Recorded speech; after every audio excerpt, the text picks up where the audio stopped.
Hello students, कैसे हैं आप सभी लोग। मैं मुन्ना यादव अपने यूट्यूब चैनल माँ मैथ्स पॉइंट पर आप सभी बंधुओं का एक बार फिर स्वागत करते हैं। और आज हम लेकर आए हुए हैं आप सभी लोगों को बिहार स्टेट के लिए 8वां लेक्चर। तो इसमें सबसे पहला मेरा प्रश्न है कि एक आयत का क्षेत्रफल 42 सेंटीमीटर दिया हुआ है। आयत का क्षेत्रफल कितना दिया हुआ है? 42 सेंटीमीटर। और इसकी लंबाई दिया है 7 सेंटीमीटर। तो इसकी परिधि ज्ञात करें। बहुत बढ़िया सवाल है। देखिए, आयत का क्षेत्रफल क्या होता है? लंबाई गुने चौड़ाई। आयत का क्षेत्रफल कितना होता है? लंबाई गुने चौड़ाई। और क्षेत्रफल दिया हुआ है 42 सेंटीमीटर। कितना दिया है? 42। और इसका लंबाई कितना दिया है? 7 सेंटीमीटर। तो यहाँ से तो हम चौड़ाई ज्ञात कर लेंगे। चौड़ाई कितना आएगा? देखिए ना, 7 से 42 कितना बार में कट जाएगा? 6 बार में। और b बराबर कितना आ जाएगा? 6। तो क्या पूछ रहा है? परिधि ज्ञात करने का पूछ रहा है। तो परिधि, आयते का ना परिधि पूछ रहा है। तो आयत का परिधि क्या होता है? 2 इंटू एल प्लस बी। और इसलिए अब देखिए, यहाँ पर हमने b इसलिए निकाला है क्योंकि आयत की परिधि का सूत्र होता है 2 इंटू एल प्लस बी। तो यहाँ पर b की जरूरत था। तो देखिए यहाँ पर 2 इंटू एल के मान कितना दिया हुआ है? देखिए, लंबाई दिया है 7 और चौड़ाई कितना दिया है? 6। तो देखिए ना ध्यान से, 2 गुण है 7 और 6 को जोड़िएगा तो कितना आएगा? 13। तो 13 में 2 से जब आप गुना कीजिएगा तो कितना आ जाएगा? 26 आ जाएगा। मित्रों, एक चीज़ और आप लोगों को सूचना देनी थी कि बिहार स्टेट के लिए जितने लोग फॉर्म भरे हैं उन लोगों का एडमिट कार्ड भी निकल रहा है। आप सब लोग साइबर कैफे से एडमिट कार्ड निकलवा लीजिएगा। तो आपका पहला प्रश्न जो है का आंसर आया हुआ है 26, यानी ए बराबर दिया है 14 सेंटीमीटर, बी बराबर है 21 सेंटीमीटर, सी है 42। हमने तो आंसर ला दिया है 26, इसलिए हम ऑप्शन नंबर डी को करते हैं लॉक और बढ़ते हैं हम आगे। आज ऐसा प्रश्न दे रहे हैं कि एकदम आसान आसान प्रश्न, लड्डू प्रश्न, जो बिहार स्टेट में हर हाल में आते हैं ऐसे प्रश्न। तो मात्र 10 ही 11 प्रश्न होंगे, लेकिन बहुत बढ़िया प्रश्न होंगे। पहला प्रश्न तो यही था कि एक आयत का क्षेत्रफल 42 सेंटीमीटर और इसकी लंबाई कितना था? 7। तो इसकी परिधि हमने कितना ला दिया? 26 सेंटीमीटर। आइए नेक्स्ट प्रश्न देखते हैं। दूसरा नंबर प्रश्न है कि 10 के पावर 9 गुने 10 के पावर 2 गुने 10 के भागा 10 के पावर 3 का मान क्या होगा? तो देखिए, भाग को जो है एक सूत्र होता है a के पावर m गुने a के पावर n। यदि आधार समान रहे तो पावर को क्या कर दिया जाता है? जोड़ दिया जाता है। और एक सूत्र होता है कि a के पावर m बाई a के पावर n हो, आधार समान रहे तो पावर को क्या किया जाता है? घटाया जाता है। तो एक चीज़ यहाँ पर तो आपको ध्यान देना है। देखिए, क्वेश्चन में दिया हुआ था कि 10 के पावर 9 गुने 10 के पावर 2, भाग को हम गुना में परिवर्तित करेंगे। तो जब ये 1/10 के पावर 3 है ना, कितना है? 10 के पावर 3। जब इसको गुना में बदलेगा तो 10 के पावर का आ जाएगा? 3 आ जाएगा। तो जब इस तीनों के आधार समान हो गया तो हम पावर को क्या कर देंगे? जोड़ देंगे। तो 9 व 2 कितना होगा? 11। और 11 में से 3 घटाओगे तो कितना आएगा? बताओ ना, 8 आएगा कि नहीं? तो हम लिख देंगे 10 के पावर 8। यही आपका आंसर है। इस प्रकार का प्रश्न एगो हर हाल में पूछेगा। तो 10 के पावर 8 जो है को हम करते हैं लॉक। और वीडियो को आप लोग ज़रूर शेयर कीजिएगा कि बिहार स्टेट के जो विद्यार्थी मान लीजिए कि तैयारी नहीं किए हैं उनको भी कुछ फायदा हो जाए। आइए, ये दूसरा नंबर प्रश्न था। अब हम प्रश्न संख्या बना रहे हैं 3 नंबर। देखिए, 3 नंबर एकदम आसान प्रश्न है। 3 नंबर कह रहा है कि 1 2 3 4 5 6 1 2 3 4 5 6 में 3 के स्थानीय मान कि कौन सा मान? देखिए, क्वेश्चन है 1 2 3 4 5 6 और इसमें 3 का स्थानीय मान पूछ रहा है। तो बताइए ना, 3 के बाद कितने अंक हैं? यहाँ पर देखिए, 3 के बाद यहाँ पर कितने डिजिट हैं? 1 2 3। तो यहाँ पर कितना जीरो लग जाएगा? 3 गो जीरो। 3 का कितना हो गया? 3000 आ गया स्थानीय मान। और इसका जातीय मान कह रहा है। कौन सा मान पूछ रहा है? जातीय मान, यानी फेस वैल्यू। तो 3 का फेस वैल्यू कितना आ जाएगा? 3। तो माने किसी का भी पूछे फेस वैल्यू, 3 का, 4 का, 5 का, 6 का, 7 का, 8 का, 9 का, बस वही अंक हो जाता है। तो 3000 में से जब आप 3 घटाइएगा तो कितना आ जाएगा? 10 में से 3 गया 7, यहाँ भी 9 बचा, यहाँ भी 9 बचा और यहाँ कितना बच जाएगा? 2। यानी कि 2997 जो है हमारा पहला ही ऑप्शन में दिया हुआ है, और इसीलिए हम पहला ही ऑप्शन को करते हैं लॉक और बढ़ते हैं आगे। यही हमारा सबसे बढ़िया जो है। इस प्रकार के प्रश्न आते हैं एग्जाम में, इतना विश्वास आप लोग जरूर रखिए। एक प्रश्न ऐसे आएंगे तो आप लोग जरूर वीडियो को लाइक कीजिएगा, चैनल को सब्सक्राइब कीजिएगा यदि अच्छा लगे तब। आइए नेक्स्ट प्रश्न देखते हैं। कह रहा है कि यदि x प्लस 5 px बराबर x³ minus 20x plus 5k का गुणनखंड हो तब। तो देखिए ना, x प्लस 5 जो है इसका गुणनफल दिया है, गुणनफल हो तो k का मान ज्ञात करें। तो हम x प्लस 5 को हम किसके बराबर कर देंगे, 0 के। तो यहाँ से x का मान कितना आ जाएगा, -5। x का मान कितना आ जाएगा, -5।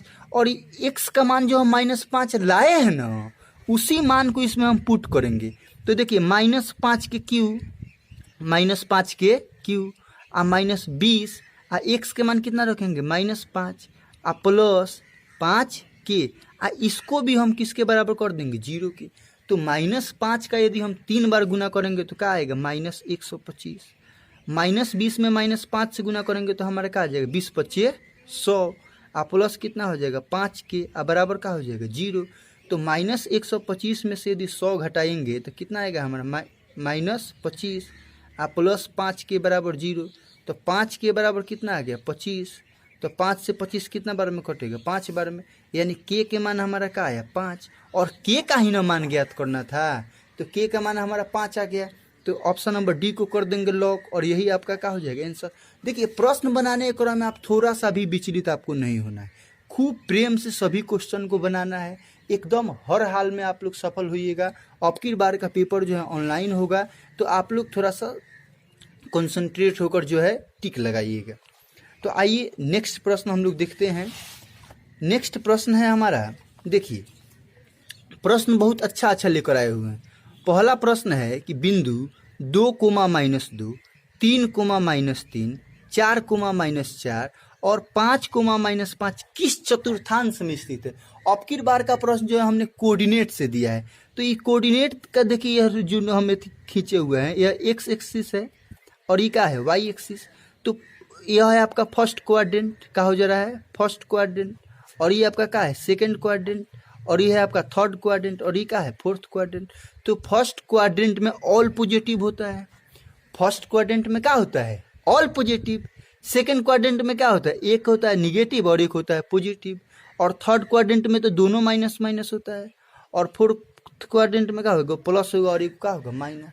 तो यहाँ पर जो आप देख रहे हो, एक प्लस में है और एक माइनस में है, एक प्लस में है एक माइनस में है, एक प्लस में है एक माइनस में, एक प्लस में है एक माइनस में। तो एक चीज तो आप लोग यहाँ से क्लियर कर लिए होंगे कि यह किस चतुर्थांश में स्थित है। तो चतुर्थ चतुर्थांश में स्थित है।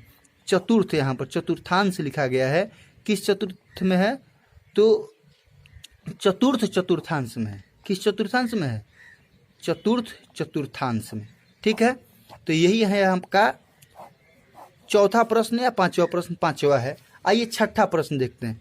छठा नंबर एकदम आसान प्रश्न, देखिए कह रहा है किसी चतुर्भुज के कोनों का अनुपात 3:4:5 का है 6 है। तो चतुर्भुज के चारों कोनों का योगफल कितना डिग्री होता है, 60 डिग्री होता है। तो पहला एंगल को हम ले लेंगे 3x, दूसरा को का ले लेंगे 4x, तीसरा का ले लेंगे 5x और चौथा का ले लेंगे 6x। इसमें सबसे छोटा कोण पूछ रहा है। देखिए ना मित्र, ये जो 4 गो एंगल है ना, इस चारों कोनों का योगफल कितना डिग्री के बराबर होता है, 180 ना 360 के बराबर होता है। तो जोड़िए 3x और 4x कितना है, 7x, 7 और 5 12x, 12x और 6x कितना x हो जाएगा, 18x, 18x बराबर कितना आएगा 360। तो 18 से 360 कितना बार में कटेगा, 18 दूनी के 36, यानी कि x बराबर क्या आ गया आपका 20। अब देखिए 3 से यदि आप 20 में गुना करिएगा तो 20 3 कितना होगा 60, 20 से 4 में गुना कीजिएगा तो 20 चौके कितना होगा 80, 5 से गुना कीजिएगा तो 20 25 100, 6 में कीजिएगा तो 120। तो ये पूछ रहा है सबसे छोटा, क्या पूछ रहा है, सबसे छोटा। तो सबसे छोटा तो हमें क्या दिखाई दे रहा है, 60 ना दिखाई दे रहा है, यही है 60। तो यही है आपका क्या हो जाएगा आंसर। अब देख लीजिए इस ऑप्शन में 60 आपको दिखाई दे रहा है कि नहीं। तो ए नंबर में है 45, बी में है 60, तो 60 है ना दिया, सबसे छोटा है 60 आ गया। यदि सबसे बड़ा पूछता तो सबसे बड़ा क्या आ जाता है आपका 120। आइए एक डिटर्मिनेंट्स का भी क्वेश्चन दे दिए हैं। यदि डेल्टा बराबर x दिया है तो x का मान ज्ञात करना है। इसमें क्या करना है ना, इसका सूत्र होता है पहला गुने चौथा माइनस दूसरा गुने तीसरा। तो x में 1 से गुना कीजिएगा तो x स्क्वायर माइनस 6 में 6 से गुना कीजिएगा तो क्या आएगा 36। और इसको किसके बराबर हम कर देंगे 0 के, क्योंकि x का मान ज्ञात करना है। तो x स्क्वायर बराबर कितना आ जाएगा 36 और x बराबर आपका क्या आ जाएगा +-6। अब देखिए 6 दिया हुआ है तो ये भी नहीं होगा, -6 दिया ये नहीं होगा, क्या दिया हुआ है +-6 दिया है, तो यह आपका ऑप्शन जो है एकदम करेक्ट है। ठीक है, तो ये आपने का कितना सवाल बना 7 गो सवाल बना। अब हम लोग नेक्स्ट सवाल पढ़ेंगे 8वां नंबर। देखिए 8वां नंबर प्रश्न बहुत अच्छा प्रश्न है। प्रश्न कह रहा है कि साइन स्क्वायर 18 डिग्री, देखिएगा ध्यान से, साइन स्क्वायर 18 डिग्री और प्लस कॉस स्क्वायर 18 डिग्री, 9वां नंबर न है, देख लीजिए 8वां होगा। Sine square 18 degree plus cos square 18 degree के मान। एक चीज़ हम आपको बता देते हैं कि साइन स्क्वायर थीटा और प्लस कॉस स्क्वायर थीटा का मान कितना होता है 1 होता है। तो मान लीजिए कि इस थीटा के जगह पर यदि हम 18 डिग्री लिख दें तो क्या इसका मान 2 हो जाएगा, का 1 ही होगा।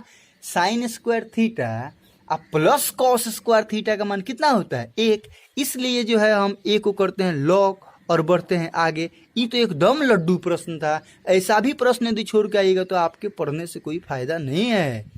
आइए 9वां नंबर प्रश्न देखिए। ये कह रहा है कि निम्नलिखित में से कौन द्विघात बहुपद है। तो द्विघात का मतलब वैसा बहुपद है जिसमें चर के उच्चतम घात की संख्या कितनी होनी चाहिए 2 होनी चाहिए। अब यहाँ पर चर के उच्चतम घात की संख्या तो 1 है, तो ये तो होगा नहीं। यहाँ x + 1/x है, तो जब x को ऊपर ले जाओगे तो x के पावर -1 होगा, तो x का पावर जो है निगेटिव ही होता नहीं है। यहाँ पर घात 4 दे दिया है तो यह भी नहीं होगा। चौथा नंबर देखिए कह रहा है x × x - 1, तो जब इसको आप हल कीजिएगा तो क्या आएगा x² - x, तो इसके चर का उच्चतम घात की संख्या कितना है 2, इसलिए यह द्विघात बहुपद है। और यही आपका 9वां नंबर सवाल था। आइए 10वां नंबर प्रश्न और आज का अंतिम सवाल। हम 10 प्रश्न लेकर आते हैं, लेकिन बहुत अच्छा प्रश्नों का जो है सीरीज लेकर आते हैं। आप लोग खूब बढ़िया से जो है इस सेशन को शेयर कीजिए, वीडियो को लाइक कीजिए, चैनल को सब्सक्राइब कर लीजिएगा और ज़रूर आप लोगों को इससे बहुत अधिक फायदा होगा। यहाँ कह रहा है कि 2 बिंदु है, एक बिंदु का नाम है A और एक बिंदु का नाम है B। तो इसका नियामक दिया हुआ है 2, -2 और B का दिया है -2, -2। और ये कह रहा है कि इस दोनों बिंदुओं को मिलाने वाली रेखाखंड के मध्य बिंदु का निर्देशांक ज्ञात करना है, मिडिल पॉइंट निकालना है। तो मध्य बिंदु का सूत्र क्या होता है x1 + x2/2 और y1 + y2/ क्या होता है 2। तो 2 - 2/2 और यहाँ पर क्या लिखिएगा -2 + 2/2। तो 2 में से 2 घटेगा तो 0/2, यहाँ भी आ जाएगा 0/2, यानी कि 0 0 है कि नहीं। और एक चीज़ और आपको बता देते हैं कि मूल बिंदु का नियामक कितना होता है 0 0 होता है। ठीक, ऐसे प्रश्न के लिए आप लोग घबराना नहीं है। ये प्रश्न बार बार पूछता है कि मूल बिंदु के नियामक क्या होते हैं। तो मूल बिंदु के नियामक होते हैं 0 0। आप सभी लोगों को दिल से आभार वीडियो देखने के लिए। आप लोग ज़रूर वीडियो को शेयर कीजिएगा और 2-4-5 ग्रुप में ज़रूर शेयर भी कीजिएगा, लाइक भी कीजिएगा, चैनल को सब्सक्राइब भी कीजिएगा और अपना प्यार दुलार ऐसे ही बनाए रखिएगा। जय हिंद, जय भारत।